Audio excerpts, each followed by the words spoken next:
Hello नमस्कार। मैं doctor sir Divya नेत्र में आपका स्वागत करता हूं। और आज हम आपको बता रहे हैं कि पाचन तंत्र के बारे में बताएंगे, मनुष्य के पाचन क्रिया के बारे में बताएंगे। देखिए ये पूरा फिगर है पाचन तंत्र का, और इसमें आपको हम लोग जैसे मान लीजिए हम लोग भोजन करते हैं, तो भोजन करते हैं तो कहीं तो उसको खाना कहीं तो रहता होगा, तो वो पूरी प्रक्रिया है। पाचन तंत्र एक भोजन की पूरी प्रक्रिया है जिसमें हम लोग खाना पीना खाते हैं, उससे एनर्जी बनता है। सारा सिस्टम ये सब पाचन तंत्र की क्रिया के अंतर्गत ही आता है। तो हम लोग देखते हैं सबसे पहले क्या होता है। पाचन तंत्र का फर्स्ट भाग जो आता है माउथ से स्टार्ट होता है। यहाँ देखिए ये माउथ है, और यहाँ से हम लोग सबसे पहले क्या करते हैं, भोजन सबसे पहले हम लोग माउथ से यहाँ पे है मुख, इसको मुख द्वार बोला जाता है। इसको क्या बोला जाता है, मुख द्वार। यहाँ पे हम लोग भोजन मुख द्वार, शुरुआती में भोजन क्या होता है, हम लोग हाथ से भोजन को हम लोग मुख में डालते हैं, और ये भोजन उसके बाद मुख में जाने का वो एरिया बकल कैविटी, ये वाला एरिया को हम लोग बकल कैविटी बोलते हैं। इसको बोलते हैं मुख गुहा, और यही बकल कैविटी इसको बोलते हैं हम लोग।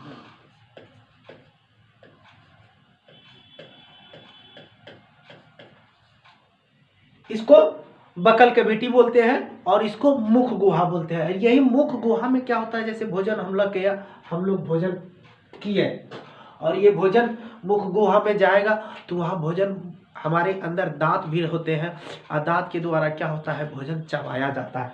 उसके बाद वहाँ से हमारा भोजन ओइसोफिगस, ये नली होता है, यहाँ ओइसोफिगस होता है, इसको ग्रास नली बोलते हैं। हिंदी में हम लोग इसको क्या बोलते हैं, ग्रास नली। और ये यहाँ से भोजन खाते हुए जैसे थोड़ा सा भोजन को टुकड़ा हो गया, थोड़ा सा भोजन लसलसापन हो जाता है, और ये ओइसोफिगस वाले ये नली होता है, उसके द्वारा यहाँ तक आमाशय में भोजन जाता है। इसको हम लोग क्या बोलते हैं, स्टोमक, इसको आमाशय बोला जाता है। आमाशय में भोजन क्या होता है कि ये एक आटा चक्की की तरह काम करता है।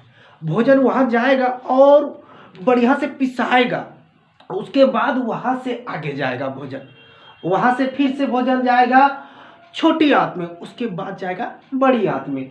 तो हम आपको दिखाते हैं, ये स्टोमक है। स्टोमक में ये जो भोजन है आया यहाँ से। स्टोमक में एक चीज़ और होता है सर, स्टोमक में क्या होता है, कभी कताल आप टाइम से खाना नहीं खाइएगा तो स्टोमक खाली रहने का, वो तो मशीन का एरिया है और वो ऑटोमेटिक काम चलते रहता है। खाना नहीं खाइएगा तो वो ऐसे भी चल रहा है, जब उसके अंदर कुछ डालवे नहीं कीजिएगा स्टोमक के अंदर, तो वो खाली तो चलेगा, तो वो आपको डिस्टर्ब नहीं करेगा, आपको डिस्टर्ब करेगा। इसीलिए वहाँ गैस वगैरह सब बन सकता है। टाइमली आदमी को खाना चाहिए, मनुष्य को क्या है, टाइमली भोजन करना चाहिए सब चीज़, और पौष्टिक चीज़ भी खाना चाहिए। ऐसा चीज़ खाइए कि ताकि आपको पच जाए। अब ऐसा नहीं खाने समय में खाना है कुछ और खा लिए कुछ और, ऐसा नहीं, ऐसा चीज़ खाइए कि आपको पच जाए। ये स्टोमक का एक चीज़ और काम क्या है कि ये भोजन पचाने में तो अपना अहम रोल निभाता है, लेकिन इसमें लगभग 3.5 लीटर HCl हाइड्रोक्लोरिक एसिड स्रावित होता है। वो एसिड क्या करता है, भोजन को पचाने में महत्वपूर्ण योगदान निभाता है।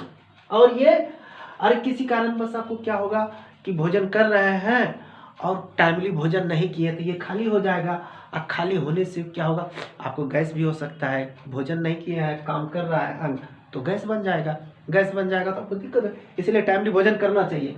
कभी कभी क्या होता है, कुछ लोग नशा का भी आदी होता है, नशा भी करते हैं, और नशा के माध्यम में क्या होता है कि आप पुरिया खाएं, खैनी खाएं, कुछ भी खाइएगा, तो ऐसा नहीं है कि आप खा रहे हैं और खाते समय क्या सारा पुरिया फेंक दिए, सारा पिरकी फेंक दिए, तो उस पुरिया है, मसाला है, पान मसाला है, उसमें चूना पाया जाता है, और वो चूना का 1 कण 2 कण आपके तीत में फंस जाए, दांत में फंस जाएगा, और बाद में पानी पीने के बाद क्या होगा कि वो आपके स्टोमक में आ जाएगा। और स्टोमक में आ जाने की यहाँ कुछ एरिया के बाद देखिए चूना का बहुत हाल होता है। हम लोग खाली चूना से अगर दीवार पोते हैं तो हाथ को काट दिया जाता है, और वो तो हमारे पेट में चला जाएगा। 30 से 40 लगभग 50 बरस हो जाएगा तो बूढ़े लोग को गैस्ट्रिक का प्रॉब्लम हो जाएगा। काहे कि यहाँ हो सकता है कि अमाशय में आपका कैल्शियम कार्बोनेट चूना वहाँ जम जाए। एक एक कण आएगा, डेली खैनी खाता है, 2 से 3 टाइम खैनी खाता है, और एक एक कण भी दांत के द्वारा अगर हमारे स्टोमक में चला है तो वो पचेगा नहीं, खाना के द्वारा बाहर नहीं, कहीं जाके स्टोर होते जाएगा और भयानक आगे चल के अल्सर बीमारी हो सका। अल्सर हुआ बाद में कैंसर हो जाएगा। इसलिए भोजन और जो भी नशा करते हैं थोड़ा कोशिश कीजिएगा कि नशा कम करें। नशा नाक के माध्यम में ही करना चाहिए, आदमी को नशा नहीं करना चाहिए। उसके बाद हम आते हैं, देखिए कि ये उसके नीचे ये पेनक्रियाज है। ये क्या है? पेनक्रियाज। पेनक्रियाज हमारे इंसुलिन की मात्रा, ये तो इंसुलिन एक हार्मोन होता है जो हमारे ये पेनक्रियाज बनाता है। यही इंसुलिन के कारण ही हमारे शरीर में शुगर बीमारी होता है। इंसुलिन एक ऐसा अंग है जो हमारे शरीर में क्या करता है? इंसुलिन बनाता है। पेनक्रियाज एक ऐसा अंग है, ये पेनक्रियाज ही एक ऐसा अंग है जो हमारे शरीर में इंसुलिन को बनाता है। और ये इंसुलिन किसी कारण बस पेनक्रियाज कम कर दे बनाने के लिए, तो हमारे ब्लड में क्या होगा? ग्लूकोज यानी चीनी की मात्रा ज़्यादा हो जाएगा। क्या क्या लिख रहे हैं आप? अच्छा, पुदीना क्या है? ऐसे नहीं कीजिएगा, बाद में हम बताते हैं बाबू पुदीना क्या है। ये साग सब्जी है, आप खाइएगा, पाचन क्रिया ठीक रहेगा। बाद में बात करते हैं। ये वो सब पूछता है चोट्टा सा, पढ़ो या पहले। तो ये पेनक्रियाज के बारे में बात कर रहे थे। पेनक्रियाज हमारे शरीर में इंसुलिन बनाता है, हमारे शरीर में इंसुलिन बनाता है। और किसी कारण बस ये पेनक्रियाज इंसुलिन बनाना कम कर दे तो हमारे शरीर में जो होगा ग्लूकोज की मात्रा, ब्लड में ग्लूकोज की मात्रा ज़्यादा हो जाएगा। तो इसके चलते आप डॉक्टर को दिखाइएगा, आपके शरीर में जाइएगा तो दिखेगा कि शुगर की मात्रा ज़्यादा हो गया। तो इसी के कारण होता है। तो डॉक्टर आपको बताएगा थोड़ा सा दौड़ धूप कीजिए, व्यायाम कीजिए, कसरत कीजिए, तो उसके माध्यम से क्या होगा, और ये पेनक्रियाज जो अंग होगा धीरे धीरे क्या करेगा? इंसुलिन बनाना चालू करेगा। और डॉक्टर आपको इंसुलिन का ज़्यादा हो जाएगा तो इंसुलिन का सुई देगा, आपको पड़ेगा। इंसुलिन का टैबलेट भी आता है, वो भी पढ़िए। और एक चीज़ और है, यहाँ आइए, ये लीवर है।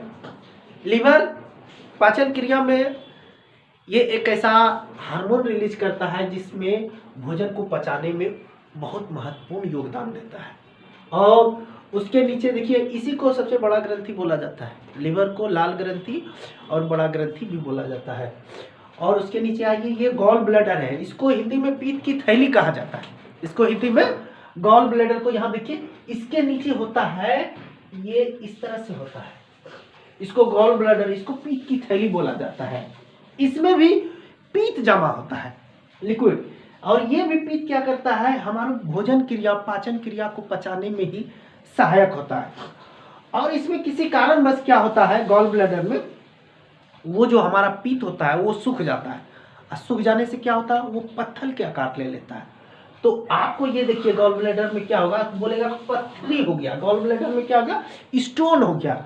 डॉक्टर जाके एक्सरे और आपको अल्ट्रासाउंड करके देखेगा तो पता चलेगा कि इसमें पथरी है, पत्थर है। तो डॉक्टर इसको यहाँ से क्या करेगा? काट के निकाल देगा, आपको ऑपरेशन करेगा, आपको काट के निकाल देगा। तो ये ठीक हो जाएगा, निकालता है, ये काट के ही निकाल दिया जाता है। कभी कभी क्या होता है, पेशेंट में ज़्यादा मात्रा में सड़ उड़ जाता है, फट जाता है, तो ये उस समय बड़ा हानिकारक होता है। इसलिए आपको इस पर ध्यान देना चाहिए। इस पर पहले आदमी को पता चल जाता है कि हमारे दर्द होने लगेगा, पेट में बहुत सारा का कुछ अलग तरह का वोमिटिंग टाइप लगेगा, तो इसमें आपको पता चल जाएगा कि ये। और वैसे भी अल्ट्रासाउंड से पता चल जाता है कि इसमें क्या हो गया है। और उसके बाद हम लोग आते हैं स्मॉल इंटेस्टाइन। स्मॉल इंटेस्टाइन आमाशय जो होता है ना, ये स्टोमक के बाद स्मॉल इंटेस्टाइन में छोटी आंत में ही भोजन आता है। उसके बाद यहाँ पे इसमें नहीं दिखा रहा है लार्ज इंटेस्टाइन। उसके बाद ये है, हम दिखाते हैं आपको।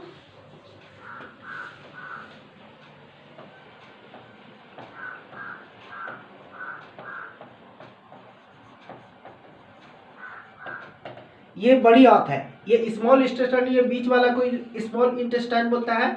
ये वाला भाग बड़ी आंत होता है। क्या होता है? बड़ी आंत होता है, और छोटी आंत के बाद भोजन बड़ी आंत में आता है। उसके बाद यहाँ आइए अपेंडिक्स। ये क्या है? अपेंडिक्स। अपेंडिक्स क्या होता है? इसको अवशेषी अंग बोला गया है। अपेंडिक्स को अवशेषी अंग बोला गया है। अपेंडिक्स को अवशेषी अंग बोला गया। ये पहले जमाने में ऐसा माना गया था कि पूंछ होता है, मनुष्यों में पूंछ होता है, लेकिन इसका कोई वैज्ञानिक प्रूव्ड है कि नहीं है, इसका कोई सही बात नहीं। ऐसा माना गया है कि पूंछ होता है, उसी को ये अभी सिमट कर हमारे अंग में है। तो ये अपेंडिक्स कभी कभी बीमारी होता है, ये अगर सड़ गल जाएगा तो वहाँ भी आपको देखिएगा इसको अवशेषी अंग माना गया है। इसको डॉक्टर उससे भी ऑपरेशन करके काट के निकाल दिया जाता है। आज इतना सा ही। Thank you.